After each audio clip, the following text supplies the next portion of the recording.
आज हम लोग इस लेक्चर में देखने वाले हैं ऑब्जेक्ट के बारे में कि ऑब्जेक्ट डाटा टाइप क्या होता है। जैसा कि अरे में हम लोगों ने पहले ही डिस्कस कर लिया है कि अरे किस प्रकार वर्क करता है, उसके क्या क्या इंपॉर्टेंट पॉइंट्स है। सेम टू सेम प्रोसेस यहाँ पर ऑब्जेक्ट के लिए भी होता है। ऑब्जेक्ट भी एक प्रकार का डाटा टाइप होता है जिसमें हम लोग मल्टीपल वैल्यूज को स्टोर करते हैं। तो यहाँ पर मैंने कुछ पॉइंट्स लिखे हैं ऑब्जेक्ट के ऊपर, उन पॉइंट्स को हम लोग यहाँ पर देख लेते हैं।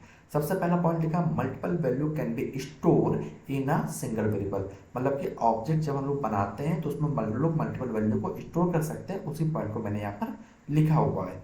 दूसरा पॉइंट बताया, it is a non sequential data type. ये हमारा एक नॉन सिक्वेंशियल डाटा टाइप होता है। क्यों? क्योंकि यहाँ पर जब भी आप डाटा स्टोर करते हैं या फिर वैल्यू को आप डालते हैं ऑब्जेक्ट के अंदर तो उसका कोई सीक्वेंस नहीं होता, आप जहाँ पर चाहें वैसे डाल सकते हैं। ऐसा नहीं है कि अगर मैंने सबसे पहले ऊपर अगर लिख दिया है वैल्यू को तो उसको सबसे लास्ट में नहीं डाल सकते, जाके लास्ट में भी आप उसको डाल सकते हैं जाके, उससे उसके सीक्वेंस में कोई भी अंतर नहीं आएगा। वो अभी हम लोग यहाँ पर आगे देखेंगे कोड में, तब आपको वो पॉइंट समझ में आ जाएगा कि ऐसा क्यों कह रहा हूँ मैं आपसे। तीसरा पॉइंट यहाँ पर लिखा हुआ, any type of value can be store here. मतलब किसी भी टाइप की वैल्यू को आप स्टोर कर सकते हैं ऑब्जेक्ट में। जैसे कि स्ट्रिंग स्टोर करना चाहेंगे तो स्ट्रिंग भी स्टोर कर सकते हैं, नंबर भी, फंक्शन भी, बूलियन भी, और आप चाहें तो एक अरे को भी स्टोर कर सकते हैं। मतलब एक ही ऑब्जेक्ट में किसी भी प्रकार का डाटा टाइप आप स्टोर कर सकते हैं। अगला पॉइंट क्या लिखा है, when we declare the object we use curly braces. जब भी आप ऑब्जेक्ट को बनाने जाते हैं तो आपको करली ब्रेसेस लगाने पड़ते हैं, जिससे जावास्क्रिप्ट उसको आइडेंटिफाई कर पाता है कि आपने एक ऑब्जेक्ट बनाया है। अगर आप अरे बनाते हैं तो आपको स्क्वायर ब्रैकेट लगाने की जरूरत पड़ती है। पांचवा पॉइंट मैंने लिखा है, it is a non primitive data type. Non primitive data type क्या होता है? सिंपल सा, जब अगर आप एक वैल्यू स्टोर कर पा रहे हैं वेरिएबल में तो वो प्रिमिटिव होता है, और मल्टीपल वैल्यू अगर स्टोर कर ले रहे हैं तो वो नॉन प्रिमिटिव डाटा टाइप बन जाता है। अगला पॉइंट यहाँ पे फिर मैंने लिखा है, for in loop can be use. आप अगर ऑब्जेक्ट यूज कर रहे हैं तो फॉर इन लूप का हम लोग यूज करते हैं ऑब्जेक्ट के लिए। अगर ऑब्जेक्ट को पूरी वैल्यू अगर उसकी आपको प्रिंट करानी है तो उसके लिए आपको फॉर इन लूप का यूज करना पड़ेगा। तो अब जल्दी से एक काम करते हैं, इन पॉइंट को देखते हैं अपने कोडिंग में, तो वहां पर कोड में आपको ये सारे पॉइंट एक्सप्लेन हो जाएंगे। तो सबसे पहले हम लोग काम करते हैं, यहाँ पर एक वेरिएबल बनाते हैं कॉन्स्ट, और मैंने हाई नाम का एक वेरिएबल बनाया। ऑब्जेक्ट को बनाने के लिए आपको लगाना पड़ेगा करली ब्रेसेस। अब करली ब्रेसेस के अंदर आपको क्या करना पड़ेगा, जो भी वैल्यूज है उनको स्टोर करना पड़ेगा। तो वैल्यूज को आप डायरेक्टली स्टोर ऐसे स्टोर नहीं कर सकते कि आप यहाँ पर आ गए और यहाँ पर आपने जैसे स्ट्रिंग में लिख दिया कोड एंड टैग। तो ये मेथड हमारा नहीं होता है कि आप इस प्रकार वैल्यू लिखें या फिर ऑब्जेक्ट अंदर डायरेक्टली ऐसे असाइन करते हैं। आपको यहाँ पर की और वैल्यूज में आपको डाटा लिखना पड़ता है। ये आपकी वैल्यू है तो इसकी की क्या होगी, मतलब कि आप इसको एक्सेस कैसे करेंगे। ये समझ लीजिए वैल्यू आपका ताला हो गया तो ताले की चाबी क्या होगी, तो यहाँ पर आपको चाबी बतानी पड़ेगी। तो मैंने यहाँ पर लिख दिया नेम, तो नेम के आगे लगा देंगे कॉलन। तो जो नेम लिखा है ये आपकी की है और इसके अलोंग जो वैल्यू है वो आपका ताला हो गया। की एंड वैल्यू पेयर में हमारा ऑब्जेक्ट पूरा का पूरा बनता है। तो अभी हमने यहाँ पर एक स्ट्रिंग फॉर्मेट का जो डाटा है वो स्टोर कर दिया। अब मैं यहाँ पर एक की और बना लेता हूँ एज नाम की, और इसमें मैं स्टोर कर देता 26। तो अभी हमने नंबर डाटा टाइप को स्टोर कर दिया।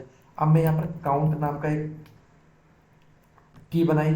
अब इसके अंदर मैं एक फंक्शन को बना देता हूँ, जैसे कि मैं यहाँ पर जल्दी से फंक्शन,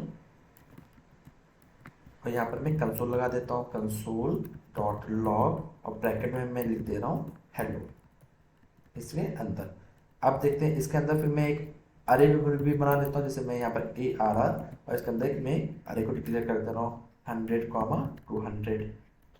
अगर आप चाहें तो आप यहाँ पर आप एक और बना सकते हैं, बूलियन टाइप का भी वैल्यू आप स्टोर कर सकते हैं। जैसे ट्रू मैंने यहाँ पर स्टोर कर दिया। तो आप देखेंगे कि एक ऑब्जेक्ट मैंने यहाँ पर बनाया है, कर्ली ब्रेसेस मैंने लगाया था यहाँ पर। इस कर्ली ब्रेसेस के अंदर मैंने स्ट्रिंग टाइप की वैल्यू स्टोर कर ली, नंबर टाइप की वैल्यू भी स्टोर कर दी, एक फंक्शन को भी स्टोर करा दिया, एक अरे को भी स्टोर करा दिया, और एक बूलियन टाइप की वैल्यू को भी मैंने यहाँ पर स्टोर करा दिया। लेकिन ये सारे की सारे जो वैल्यूज हैं इनकी खुद की अपनी की है। वैल्यूज को आप समझ लो ताला, और की समझ लो उसकी चाबी। अगर आपको कोड एंड टेक को प्रिंट कराना है तो इसकी की आपको चाहिए होगी, तो की क्या है हमारी नेम होगी। 26 अगर आपको प्रिंट कराना है तो इसकी की क्या होगी, एज हो गई। फंक्शन चाहिए तो इसकी की क्या है, काउंट। अरे चाहिए तो ARR। तो इस प्रकार ऑब्जेक्ट को हम लोग बनाते हैं। तो क्या कहलाता है, हमारा नॉन सिक्वेंशियल डाटा टाइप होता है। कैसे होता है मैं अभी आपको वो भी एक्सप्लेन कर दे रहा हूँ। जैसे एग्जांपल तौर पर अगर मैं यहाँ पर एक अरे को लेता हूँ, जैसे मैंने यहाँ पर कॉन्स्ट और टी नाम का मैंने एक अरे बनाया, इसके अंदर वैल्यू डाली मैं 10, 20, 30, 40, मैंने 4 वैल्यू को डाला मैंने। अब मैंने कहा इसको प्रिंट कराना है, तो अगर आपने हमारी लास्ट लेक्चर की वीडियो देखी है तो वहाँ पर आप समझ गए होंगे कि अरे को हम लोग कैसे प्रिंट कराते हैं। सबसे पहले वेरिएबल का नाम आता है, स्क्वायर ब्रैकेट लगाते हैं और इंडेक्स पास करते हैं कि कौन से इंडेक्स का आपको वैल्यू चाहिए। 10 जो है वो कौन से इंडेक्स पे स्टोर है, 0 नंबर के इंडेक्स पे, क्योंकि अरे कहाँ से स्टार्ट होती है, 0 नंबर से। 0 पे 20 आएगा 1 नंबर पे, 30 आएगा 2 नंबर पे, 40 आएगा 3 नंबर पे। तो हमने कहा 20 को मान लीजिए आपको प्रिंट करना है, तो 20 के लिए आपको इंडेक्स रखना पड़ेगा 1। तो जैसे आप 1 रखेंगे यहाँ पर, तो आप देखेंगे इन्फो के अंदर यहाँ पर 20 प्रिंट होके आ गया यहाँ पर। अगर अब मैं कहूँ आपसे कि 30 को प्रिंट कराइए, तो आपको क्या लिखना पड़ेगा, 2 इंडेक्स पास करना पड़ेगा, तो आपका 30 प्रिंट होके आ गया। अब जो अरे होती है वो हमारी सीक्वेंशियल डाटा टाइप होती है। क्यों? क्योंकि इसमें सीक्वेंस मेंटेन होकर चलता है। जैसे कि एग्जांपल तौर पर अभी 30 जो लिखा हुआ है वो कौन सा नंबर पे, 2 नंबर के इंडेक्स पे लिखी हुई है। अगर मैं यहाँ से इसको कट करके इसको अगर मैं लास्ट में लिख दूंगा तो सीक्वेंस बदल गया। 30 जो है, जो वैल्यू 30 है वो अब दूसरे नंबर पे नहीं है, उसका वो इंडेक्स कहाँ पर आ गया, तीसरे इंडेक्स पे आ गया। अगर आप 2 नंबर के इंडेक्स देखेंगे तो यहाँ पर वैल्यू 40 प्रिंट होके आ गई। 30 प्रिंट कराने के लिए क्या करना पड़ेगा, अब आपको एक नया इंडेक्स बताना पड़ेगा उसका। 30 का इंडेक्स क्या आ जाएगा, यहाँ पर 3 आएगा, तब आपको यहाँ पर 30 प्रिंट होकर मिलेगा। तो आप देख रहे हैं वैल्यू की जैसे हमने पोजीशन चेंज करी तो इंडेक्स को भी आपको बदलना पड़ गया। तो अरे जो होती है वो सीक्वेंशियल होती है, इसमें सीक्वेंस पूरा होता है। अगर आप वैल्यू को चेंज कर देंगे तो उसको उसका जो सीक्वेंस होता है वो बिगड़ जाता है, जबकि ऑब्जेक्ट में ऐसा नहीं होता। तो सबसे पहले काम करते हैं, ऐसा क्यों नहीं होता वो मैं अभी आपको दिखाता हूँ। उससे पहले हम लोग इस ऑब्जेक्ट की वैल्यूज को प्रिंट करा के देखते हैं। ऑब्जेक्ट की वैल्यू प्रिंट कराने के लिए मैंने कंसोल लगाया, लॉग लिखा। ऑब्जेक्ट को प्रिंट कराना है तो ऑब्जेक्ट का नाम हमारा क्या है, हाई ऑब्जेक्ट का नाम है। प्रिंट कराने के लिए जैसे हम लोग अरे को प्रिंट कराते हैं उसी प्रकार यहाँ पर ऑब्जेक्ट को भी प्रिंट करा सकते हैं। स्क्वायर ब्रैकेट लगाइए और स्क्वायर ब्रैकेट के अंदर की का नाम लिखिए। जैसे हमने कहा नाम प्रिंट कराना है या फिर कोड एंड टेक को प्रिंट कराना है, तो इसकी की क्या है, नेम है। तो नेम याद रखिएगा एक स्ट्रिंग में पास करेंगे, यहाँ पर डबल कोट्स लगाएंगे और यहाँ पर उस की का नाम लिख देंगे। तो की का नाम क्या था, नेम था। तो आप देखेंगे यहाँ पर प्रिंट होके आ गया, उसकी वैल्यू में मिल गई कोड एंड टैग। इसी प्रकार अगर आप चाहते हैं तो दूसरी भी वैल्यू प्रिंट करा सकते हैं। जैसे कि हमने की का नाम यहाँ पर लिख दिया बूल, PWL बूल, तो ये हमारी की है। याद रखिए लेफ्ट साइड की जो भी डाटा होता है वो कीज कहलाती है, राइट साइड वाला हमारा जो भी होता है डाटा वो वैल्यूज होती हैं। इस कॉलम से अगर हम लोग डिवाइड करते हैं तो, और यहाँ पर इस कॉलम से ही ये डिवाइड होते हैं सारी की सारी वैल्यूज। तो ये तो हमारा एक तरीका हो गया जिससे हम लोग वैल्यू को प्रिंट करा रहे हैं। इसी प्रकार एक तरीका और है जिससे भी आप वैल्यू को प्रिंट करा सकते हैं। जैसे कि मैं यहाँ पर कंसोल में करा के दिखाता हूँ आपको, कंसोल डॉट लॉग, और यहाँ पर मैंने ऑब्जेक्ट का नाम लिखा और फिर आगे लगा देते हैं डॉट। जैसे डॉट लगाएंगे आपको सारी की सारी कीज दिख जाएंगी कि ऑब्जेक्ट में कौन कौन सी की पड़ी हुई है। तो मैं यहाँ पर ARR को प्रिंट करा लेता हूँ। तो यहाँ पर देखेंगे आप एक अरे जो था उसकी जो अरे वैल्यू थी वो सारा का सारा अरे यहाँ पर आ गया। इसी प्रकार ARR को अगर हम लोग हटा दें और यहाँ पर फिर से चेक करेंगे तो यहाँ पर काउंट को अगर ले लेते हैं कि, तो यहाँ पर आप देखेंगे एक पूरा पूरा जो फंक्शन है वो यहाँ पर लिख के आ गया। मतलब यही फंक्शन आपको पूरा पूरा कंसोल में उसने प्रिंट करके दे दिया। तो ये भी एक तरीका हो गया आपका यहाँ पर प्रिंट कराने का ऑब्जेक्ट की वैल्यूज को। तो मैं अभी यहाँ पर इसको प्रिंट कर लेता हूँ, मैं नेम को ले लेता हूँ। तो यहाँ पर आप देखो कि यहाँ पर नेम प्रिंट होके आ गया। तो यहाँ पर हमने इस प्रकार से आप जो ऑब्जेक्ट हैं उनकी वैल्यूज को प्रिंट करा सकते हैं। तो अभी हम लोग यहाँ पर बात करने वाले हैं कि ऑब्जेक्ट जो होता है वो नॉन सिक्वेंशियल होता है, मतलब इसमें सीक्वेंस नहीं होता। क्यों? जैसे कि अभी अभी हम लोगों ने अरे में क्या देखा था, 30 जो था वो दूसरे इंडेक्स पे था, उसको उठा के लास्ट में रखा तो सीक्वेंस बदल गया था। तो हमने कहा कि ऑब्जेक्ट में हमारा ये की वैल्यू पेयर है, इसकी अगर पोजीशन को अगर हम लोग बदल दें तो क्या कोई चेंजमेंट आएगा? या फिर मैंने ऐसे कहा कि जो बूलियन जो लिखा हुआ है इसकी पोजीशन को चेंज कर दे या अरे की जो पोजीशन को चेंज कर दे, तो क्या हमारा ऑब्जेक्ट में क्या कोई डिफरेंस आएगा क्या? तो कोई भी डिफरेंस आने वाला नहीं है। जैसे मैं अगर आपको दिखाऊं तो मैंने क्या किया, इस वाले ऑब्जेक्ट को उठाया, इस वाले ऑब्जेक्ट को उठाकर मैंने क्या कर दिया, मैंने दूसरे नंबर पर डाल दिया। तो आप देखेंगे अभी भी आपको जो आउटपुट में कोड एंड टेक प्रिंट होकर मिल जाएगा। आप उठा के इसको सबसे नीचे डाल दीजिए, दूसरे नंबर पर ना डालकर यहाँ पर डाल देते हैं। तो आप देखें यहाँ पर अभी कोड एंड टेक प्रिंट होके आ गया। मतलब क्या है कि की वैल्यू को आप उठा के कहीं पर भी ऑब्जेक्ट में उसकी पोजीशन कर दीजिए, कोई भी डिफरेंस नहीं आने वाला। क्यों? क्योंकि हम लोग जो वैल्यू को एक्सेस कर रहे हैं वो उसकी की से एक्सेस कर रहे हैं। जबकि अरे में हम लोग क्या करते हैं, इंडेक्स लेते थे 0 1 2 3 4 5, वहां पर नंबर लेते थे। जबकि यहाँ पर हम लोग क्या ले रहे हैं, उसका अल्फाबेट, उसकी जो कीज है केवल उसको हम लोग पिक कर रहे हैं। तभी हमने यहाँ पर दूसरा पॉइंट लिखा था, it is a non sequential data type, इसमें सीक्वेंस आपके लिए मैटर नहीं करता है। तो आई थिंक ये भी पॉइंट आपको समझ में आ गया होगा। तो यहाँ पर हम लोगों ने पहला पॉइंट भी देख लिया, दूसरा पॉइंट भी देख लिया, तीसरा पॉइंट भी हम लोग देख चुके हैं कि किसी भी प्रकार के वैल्यू को स्टोर कर सकते हैं। डिक्लेयर करने के लिए कर्ली ब्रेसेस लगाते हैं, नॉन प्रिमिटिव डाटा टाइप होता है, क्योंकि हम लोग किसी भी जितनी भी वैल्यू चाहेंगे उतनी वैल्यू को हम लोग यहाँ पर स्टोर कर सकते हैं। फॉर इन लूप का यूज करते हैं ऑब्जेक्ट को प्रिंट कराने के लिए। जैसे कि यहाँ पर भी हम कहें मुझे ये सारी की सारी वैल्यू प्रिंट करानी है, तो आप क्या करेंगे, तो आप ऐसे करेंगे क्या कि यहाँ पर एक कंसोल लगाया, फिर दूसरा कंसोल, तीसरा, फिर चौथा कंसोल लगा के पहले नेम प्रिंट करा लिया। अब हम एक काम करते हैं, एज को भी प्रिंट करा लेते हैं। फिर इसी प्रकार हम लोग काम करते हैं, काउंट को भी प्रिंट करा लेते हैं। फिर इसी प्रकार अभी हमारी जो अगली वैल्यू है उसको ARR को प्रिंट करा लेते हैं। तो आप देखेंगे यहाँ पर सारी की सारी वैल्यू प्रिंट करा ली हम लोगों ने। लेकिन आप ऐसे समझिए कि यहाँ पर जो ये ऑब्जेक्ट है ये काफ़ी बड़ा होता है, इसके अंदर 50 वैल्यूज पड़ी होती है की वैल्यू। तो आप क्या 50 के लिए कंसोल लगाते क्या, तो काफ़ी बेकार हो जाता। तो ऐसे केस के लिए हम लोग यूज कर लेते हैं फॉर इन लूप का। तो मैंने यहाँ पर कोड को कमेंट कर दिया। फॉर इन लूप कैसे लगा लिखते हैं हम लोग, सबसे पहले फॉर कीवर्ड का यूज करेंगे, पैरेंथेसिस लगाएंगे।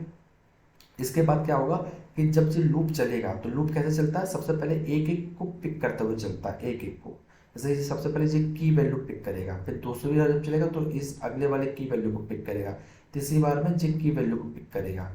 तो हम लोग कैसे आइडेंटिफाई करें ये पिक करेगा, तो हमने कहा जब पहली बार इसने पिक किया तो हमने कहा इसका नाम दे दो। हमने यहाँ पर इसका नाम दे दिया, जैसे एग्जाम्पल तौर पर मैंने नाम दे दिया डाटा, मैंने नाम दे दिया। और फिर फॉर इन लूप लगा रहा है तो अंदर से हम लोग लिखेंगे इन, फॉर इन। और फिर ऑब्जेक्ट का नाम, ऑब्जेक्ट का नाम क्या था, हाई, तो ऑब्जेक्ट का नाम मैंने यहाँ पर लिख दिया। अब क्या होगा, अब इसके आगे लगाएंगे हम लोग कर्ली ब्रेसेस और इसके अंदर लिखेंगे कंसोल, कंसोल डॉट लॉग। और यहाँ पर अब देखिए जब हम लोग इस डाटा को लेंगे, डाटा क्या है, जब जब पहली बार लूप चलेगा तो ये पूरा का पूरा जो प्रॉपर्टी इसको पिक करेगा, लेकिन इस प्रॉपर्टी में केवल इस की को ही पिक करेगा। अगली बार जब चलेगा तो इस पूरी प्रॉपर्टी को पिक करेगा, लेकिन इस प्रॉपर्टी में केवल की को पिक करेगा। तो यहाँ पर अगर आप डाटा को प्रिंट कराएंगे तो आप देखेंगे आपकी सारी की सारी जो कीज है वो प्रिंट हो गया आगे से। यहाँ पर एज प्रिंट हो गया, काउंट प्रिंट हो गया, ARR प्रिंट हो गया, बोल प्रिंट हो गया, नेम प्रिंट हो गया। तो कीज अगर आपको प्रिंट करानी है तो डायरेक्ट जो आपने वेरिएबल डिफाइन किया है उसी वेरिएबल को डायरेक्ट लिख देंगे तो आपकी कीज प्रिंट हो जाएगी। लेकिन हमारा क्वेश्चन क्या है, हमें तो वैल्यू प्रिंट करानी है। तो आपको पता है कीज से तो वैल्यू एक्सेस होती है, तो अगर हमारे पास की आ गई तो वैल्यू को आसानी से प्रिंट करा सकते हैं। तो वैल्यू प्रिंट कराने के लिए क्या करना पड़ेगा, हम लोग को ऑब्जेक्ट का नाम लिखेंगे और ब्रैकेट के अंदर हम लोग क्या पास कर देंगे, की को। की क्या थी हमारी, डाटा। तो यहाँ पर सी, यहाँ पर सारी की सारी जो वैल्यूज है वो प्रिंट होके यहाँ पर आ गई। तो इस प्रकार गाइस आप फॉर इन लूप का यूज कर सकते हैं। अगर आपको कीज प्रिंट करानी है तो केवल वेरिएबल का नाम लिखेंगे, और वैल्यूज प्रिंट करानी है तो ऑब्जेक्ट का नाम लिखकर उसके आगे स्क्वायर ब्रैकेट लगाकर की को पास कर देंगे, तो आपके ऑब्जेक्ट की वैल्यूज जो है वो सारी की सारी आ जाएंगी, जैसे कि मैंने यहाँ पर किया हुआ है। मैं यहाँ पर पैरेलली कीज को भी प्रिंट कर दे रहा हूँ ताकि आपके लिए काम थोड़ा आसान हो जाए। कॉमा लगा के मैंने यहाँ पर डाटा लिख दिया। तो अब होगा क्या गाइस, यहाँ पर मैं एक एरो बना दे रहा हूँ, थोड़ा आपके लिए काम आसान हो जाए। तो सी एज जो है वो की है, उसकी वैल्यू 26 आ गई। काउंट जो है वो की है, उसकी वैल्यू जो पूरा फंक्शन आ गया। AR की है, उसकी वैल्यू पूरी की पूरी ये अरे आ गई।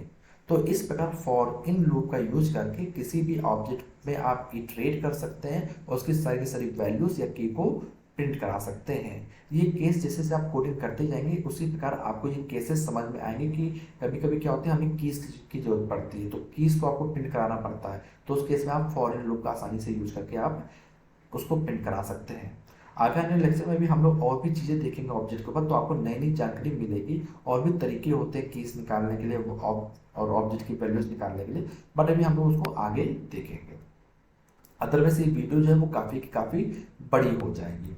तो होपफुली गाइस यहाँ पर आपको ऑब्जेक्ट का जो कॉन्सेप्ट है वो पूरी तरीके से क्लियर हो गया होगा। अगर इसके बाद भी अगर आपको कोई डाउट लगता है तो आप हमसे कमेंट करके पूछ सकते हैं, या फिर मैं 1-to-1 सेशन में भी मैं आपके इस डाउट को क्लियर कर दूंगा। तो चलिए फिर मिलते हैं नेक्स्ट वीडियो में। अगर आपको ये वीडियो पसंद आई हो तो चैनल को सब्सक्राइब करें और वीडियो को लाइक करना ना भूलें।